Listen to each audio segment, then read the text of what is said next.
Peterson's here. You're a Liverpool fan, right, Peterson, if I remember right? Yes, I am. What are you here to say about Caicedo? I know that's why you're here. You know what? We signed Endo, but I'm not gonna lie. I still wanted Caicedo. But if Caicedo happens to flop, that would be a dream. Because I've seen you guys trying to troll us on Twitter and stuff like that. It's all right, it's banner, but I gotta say that the performance really made me happy today. I mean, on a Liverpool fan point of view. I hear you on that. Look, it was when it happened. Just screams like, "Oh my god, the agendas are gonna run!" I was like, "Yeah, like it's literally mad. It literally it's always the way. It was like we got away with it in our first game. Happy with our new goalkeeper. He should have given away a penalty. Yeah. These things just happen. Igal, paint your face blue again is what's been said here. That was funny. That was Chelsea fans laugh at Arteta's trust the process, and now they want everyone to trust their process. Is what Anthony says here. However, that's true. Also, again, Igal wanted everyone to trust in Arteta's process when it looked like it wasn't working. But again, has a lot of smoke when we're going through the exact same thing. The thing is it actually working though? One second. Don't lie about me. Don't lie about me. Working? Trust the process. Give it time. It's going to take time. I'm saying. Wasn't you want Arteta out? But guys, one at a time. Can I defend Igal here? Can I defend Igal? I don't agree with everything he said. I agree with parts. What he did say is that you guys won't be patient enough to give him time. So what he's saying is he understands you can get to where you want to be, but Igal's point is he doesn't think Chelsea as a football club has the patience to allow the time to create a young team. I disagree. Go on. That point, because I think our rival fans gaslight Chelsea fans into thinking we won't give him time. We were willing to give Potter time. He just wasn't the right man for the job. Yes, there was issues in and around it, but why the hell would any sane Chelsea fan look at today's game or last week's game and go, "Oh, if he doesn't beat Luton or the game after that, we should get rid of him and do the whole process"? Because it's 1 billion, bro. Wait, why are you chatting? Because it's 1 billion, that's why, bro. 1 billion, bro. It's not my fault that your club is broke. It's not my problem. You still happen to spend 1 billion, bro. I understand. You have to give time, no problem. Yeah. But like, after like maybe 5 or 8 games, I think, bro. Terry, tell this brother and getting Endo. Don't shouting on the phone doesn't change the fact you got Endo over there. Take it. Here we go. Guys, I'm gonna let me get to it now here. My point is, you can trust the process, but if you keep remaking the process and changing every 2 weeks, it seems like you don't have a process. Really and truly, it just seems like you're trying to get as much talent as possible, but you have no idea where you're going to play it, i.e. Mudryk, i.e. Sterling, i.e. some of the signings you made in the past. It seems like you're just trying to get players with no... Can I ask you a question, Agal? Can I ask you a question? Genuine question. You saying that the way we look like we're just buying talent and nothing. Do you think that we're not playing well to show that the talent that we're buying are not gelling? What are you saying by saying, when you're saying that we're buying talent, but it doesn't work? Because based on the game that I've watched, we are good playing. So I don't understand what you're saying, actually. What do you mean when you say that we buy talent and that's it? Is my team played bad today or against Liverpool? Please answer that. No, I was speaking about the signings. And when he says, trust the process, I said, you know what? Yeah, trust the process, but I don't think you have patience. Then the second point was, look at guys like Michailo Mudryk. Look at some of the guys like Koulibaly who you bought, and then the next year you're getting rid of him. Again, you just throwing words, but you're not answering my question. You accuse Chelsea of not having... My point is, it's clear if there is a process. It's clear if there is a process that you guys are chopping and changing and freestyling on the go every 2 seconds. And it doesn't seem like there's a direct plan. Freestyling. How are we freestyling?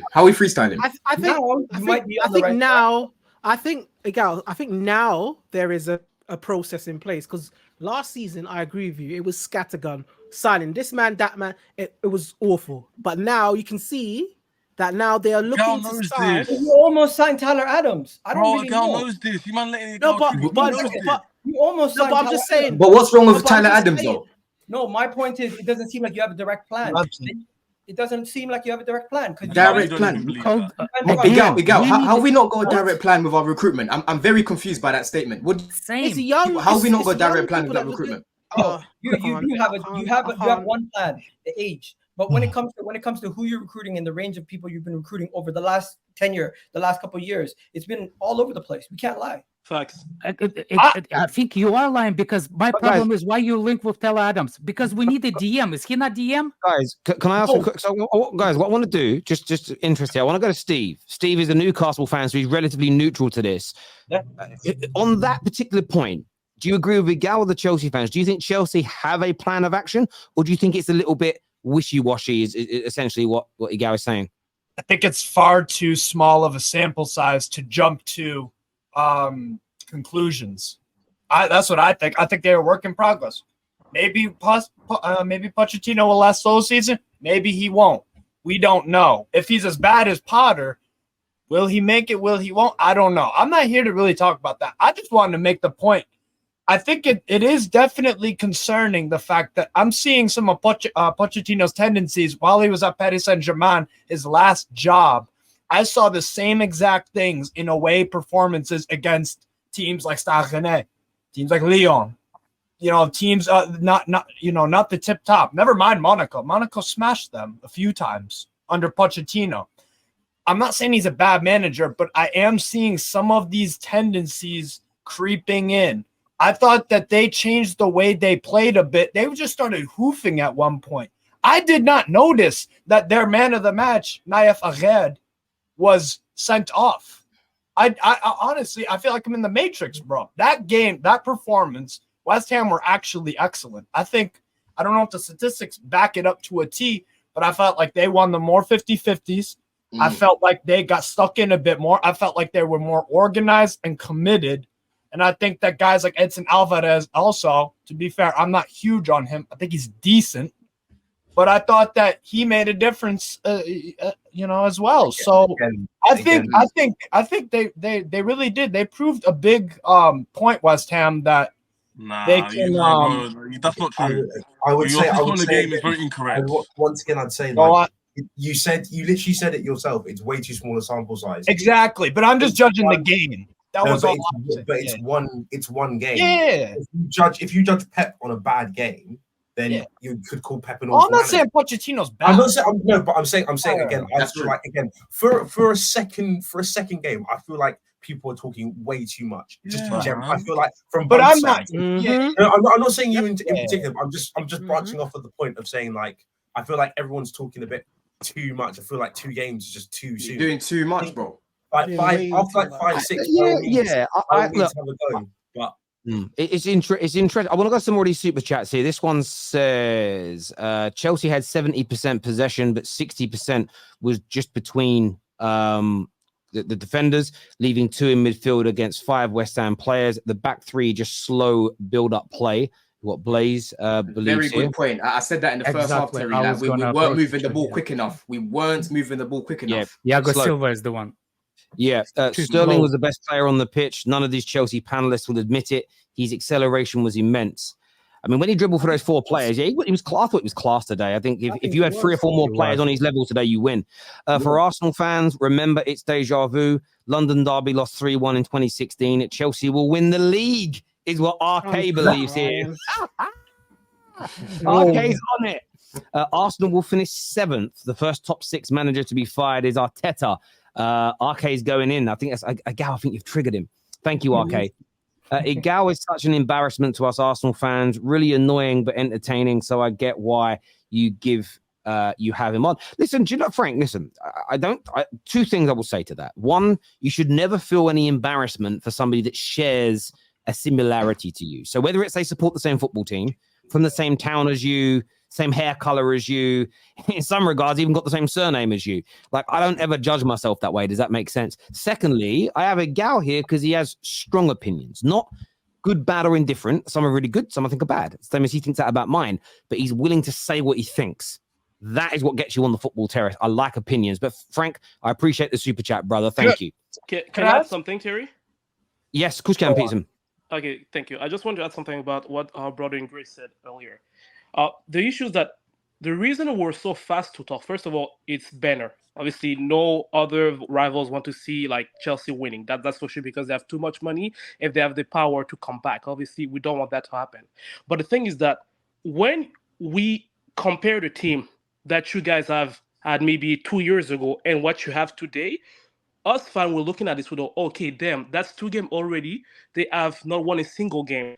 So we're like, is it going to work because your team's so different? We're like, okay, is it going to work because we're like, is there a chemistry in that team? Will it take maybe 6 months before you guys try to kick in? So that's the reason we're like so quick to talk, because the team is so different.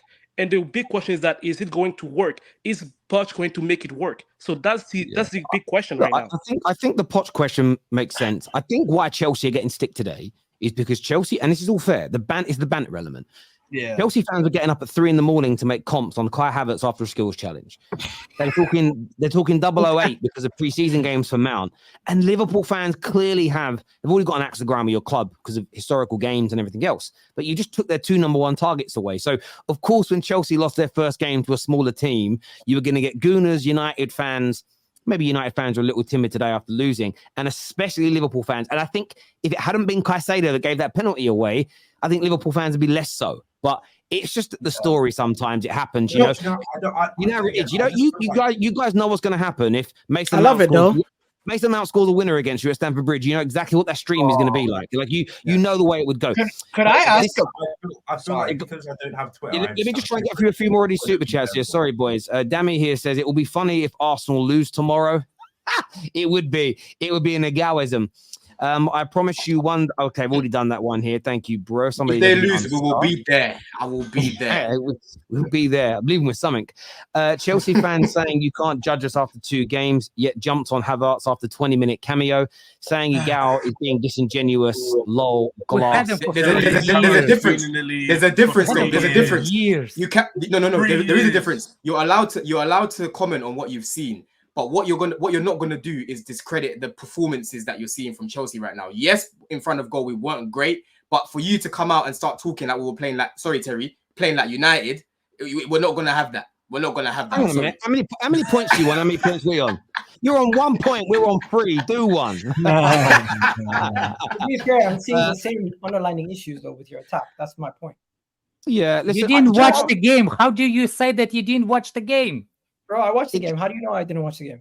Because we asked you, you said no. What are you talking about? He didn't say no. He didn't say no. He didn't say no. He did watch it.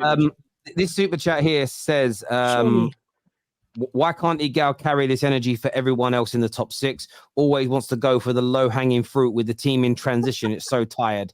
That is not true. Everyone can catch it, even when I was terrible. What are you talking about? Igal goes for everyone. He's like a Yorkshire Terrier. You know, he ain't even scared of a pit bull. You know what I'm saying? Like Igal goes for everyone. To be fair, I had a clip like he goes for Terry. I sent you DM for Igal. I had a clip where I was fighting a Liverpool fan after we lost 3-0 to Aston Villa. Does this guy not know what I'm talking about? What is this I've been sent of you, Igal? Why is Igal's head on Stewie from America, a Family Guy? What's this? I don't know if we. Please show it. Please, Terry. Please. This is the best. I know, Igal. This is amazing. I'm stealing this. Oh my God, Staffy, if you can make this stuff, I need you making this stuff for the Terrace, and I'll pay you, G. I'll pay you to make stuff as good as this. This is brilliant. Oh, I'm going to upload it now, people. I'm going to let Terry upload it. Why am I talking about myself in the third person? I don't know, but I'm going to upload it now. This is amazing. Trust me, you are going to love this. Look at this. Look. Rent-free in Chelsea fans' heads. I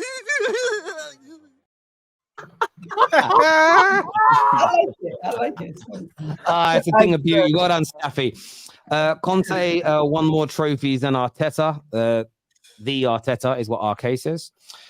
Crying about defenders' heights makes you look like you're desperately clutching at straws. Is Don saying Poch didn't know it when preparing for the game? By mentioning it, Don made Poch look inefficient. No.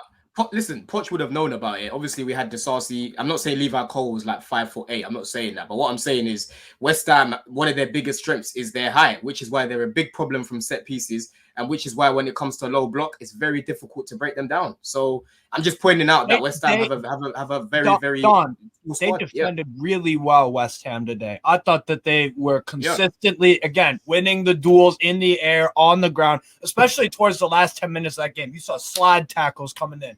You saw excellent defensive play from a Souček or an Edson Alvarez or Zuma was good. Like, they were solid. They were solid. Mikel Antonio dropping back, strength, and then he gave it to Benrahma. There was an outlet there. There was an outlet. Fornals made himself available.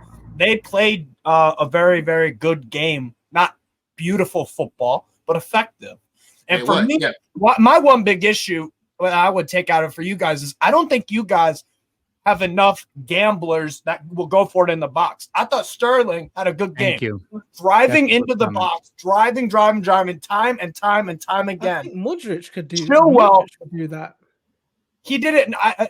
And sorry. I believe that. I believe Modric could do that. But like gamble, get in the box. I think he's in the box. I feel like he guys need more. He doesn't start. Yeah, I don't think we're utilizing Mudryk best to his skills. No, we're not. For some reason, Chilwell goes for the same spot where Mudryk is going to. Chilwell, you said earlier that Chilwell likes to go overlap. No, he doesn't. He actually cuts into the box, and that annoys the bejesus out of me because I don't want him to go into the box where winger is better than him. Yeah. That's my problem with Chilwell. I understand what you're saying, but do you know what can happen though? Maybe Mohamed Mudryk is going to fall under a category of a player that you misprofiled last year and you bought for the sake of buying it, and actually him as a player stylistically doesn't fit with what you're going to do moving forward. You did it with a number of players that you've already sold. That could happen.